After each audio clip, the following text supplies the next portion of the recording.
మహిళా reservation bill విగిపోయిందని జరుగుతున్న ప్రచారంలో నిజం లేదు. మహిళలకు 33% రిజర్వేషన్లు కల్పించాలనే బిల్లు 2023లోనే చట్టం రూపుదాల్చింది. కానీ దాని అమలుకు కేంద్రం ఓ మెలిక పెట్టింది. ఆ చట్టం వచ్చిన తర్వాత జరిగిన మొదటి జనగణన ఆధారంగా నియోజకవర్గాల పునర్విభజన చేసిన మహిళా రిజర్వేషన్లు అమలు చేయాలని ఓ కండిషన్ పెట్టింది. అయితే ప్రస్తుతం జనగణన జరుగుతున్నా దాని లెక్కలు ఎప్పుడు తేలుతాయో తెలీదు. 2029 నాటికి మహిళా రిజర్వేషన్లు అమలు అవుతాయో లేదో అనే దానిపై స్పష్టత లేదు. అందుకే 2011 జనాభా లెక్కల ప్రకారం నియోజకవర్గాల పునర్విభజన చేసి మహిళా రిజర్వేషన్లు అమలు చేయాలని కేంద్రం భావించింది. కానీ మహిళా రిజర్వేషన్లు నియోజకవర్గాల పునర్విభజనకు లింకు పెట్టడం ఏంటి అని విపక్షాల ప్రశ్న.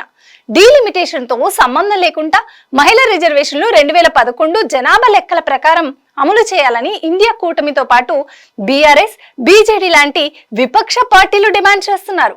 మహిళా రిజర్వేషన్ ముసుగులో దక్షిణాది రాష్ట్రాలకు అన్యాయం చేసేలా డీలిమిటేషన్ ప్రక్రియ పూర్తి చేయాలనే కుట్రలను పటాపంచలు చేశామని రాహుల్ గాంధీ తెలిపారు.